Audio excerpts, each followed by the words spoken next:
नमः। मैं डॉक्टर पवन राजकीय कन्या महाविद्यालय से आपका हार्दिक स्वागत करता हूं। छात्रों, पूर्व वीडियो में हमने रघुवंश महाकाव्य के द्वितीय सर्ग का एक संक्षिप्त परिचय प्राप्त किया था। आपके पाठ्यक्रमानुसार अब हम इसमें क्रमशः श्लोकों का अध्ययन आरंभ करते हैं। तो द्वितीय सर्ग की कहानी में, जैसा कि मैंने पूर्व वीडियो में बताया था, राजा दिलीप और सुदक्षिणा, उसकी जो नंदिनी गाय है महर्षि वशिष्ठ की, उसकी सेवा शुश्रूषा आरंभ करते हैं और उसी क्रम में जो है प्रथम श्लोक आता है। प्रथम श्लोक का वाचन करेंगे।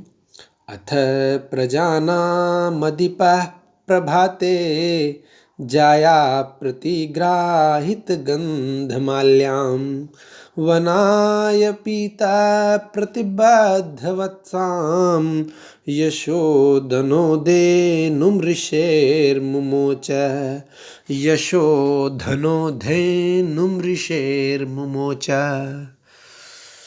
तो इसमें छंद की दृष्टि से विचार करें तो उपजाति छंद का प्रयोग हुआ है। प्रति 11 वर्णों पर यति है, तो पादांत जो यति है, तो इस तरह से इसका वाचन हमने किया है छंद राग के अनुसार।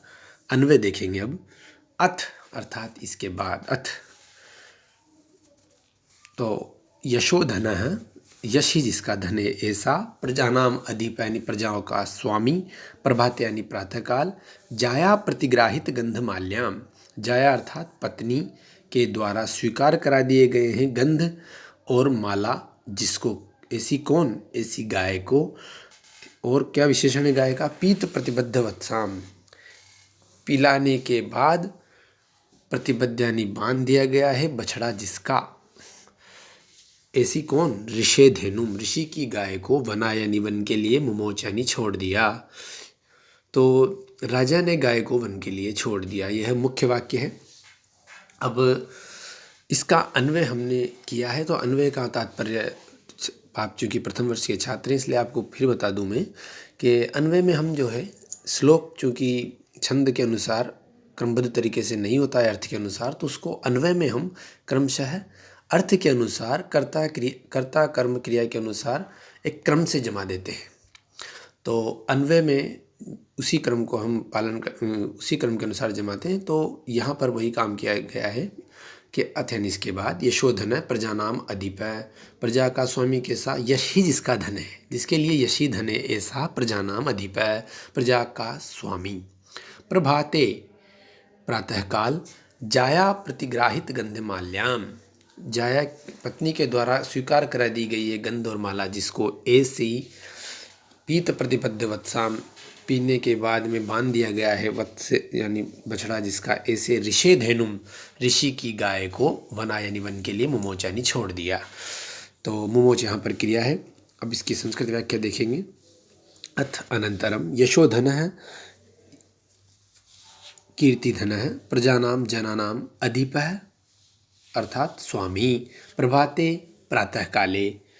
व्याख्या जब संस्कृत की करते हैं तो उसी लिंग और उसी विभक्ति, उसी वचन का हमें शब्द रखना होता है, जैसा कि आपके परीक्षा में आता है। तो यहाँ पर जाया प्रतिग्राहित गंधमाल्याम, पत्नी स्वीकारित, पत्नी के द्वारा स्वीकारित करा दिया गया है जिसको गंधमाल्याम, तो पत्नी स्वीकारित गंध पुष्पाम, पुष्प, पीत प्रतिबद्ध वत्साम, गृहीत बद्ध पुत्राम, ऋषे मुने महर्षेवा धेनुम गाम सुरभिम, वनाय अरण्याय मुमोच त्यक्तवान इति।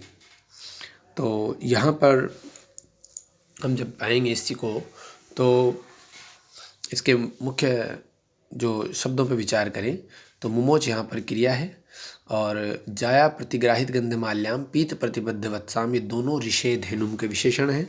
वनाय शब्द में चतुर्थी विभक्ति एक वचन है, और प्रजानाम अधिप का विशेषण यशोधन है। तो उसने जो है, राजा दिलीप ने वन के लिए गाय को छोड़ दिया।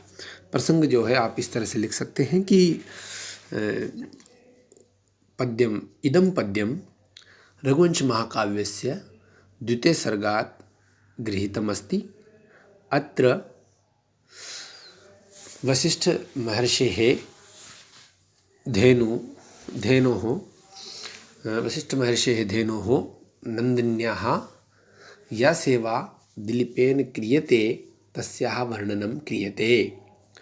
अत्र एव तस्मिन्नेव प्रसङ्गे राजा दिलीप पत्न्या सुदक्षिणया सह सेवां कुर्वन् धेनुं वनाय मुञ्चति इति। तो इस तरह से लिखने के बाद आप संस्कृत व्याख्या कर सकते हैं और उसमें छंद इत्यादि का विवरण दे सकते हैं। और अलंकार की दृष्टि से विचार करें तो अलंकार में यहाँ पर आप साधारण रूप से देखेंगे तो आपको पता चलेगा प प प प प क्रमशः 5-6 बार जो है प वर्ण आ रहा है। तो अनुप्रास अलंकार जो है स्पष्ट है, हमें यहाँ पर दिखाई देता है। और भी अलंकार ढूंढेंगे तो और अलंकार भी मिल सकते हैं। तो इस तरह से इस एक श्लोक का संपूर्ण अध्ययन समाप्त हुआ। धन्यवाद। जय तु भारतम, जय तु संस्कृतम।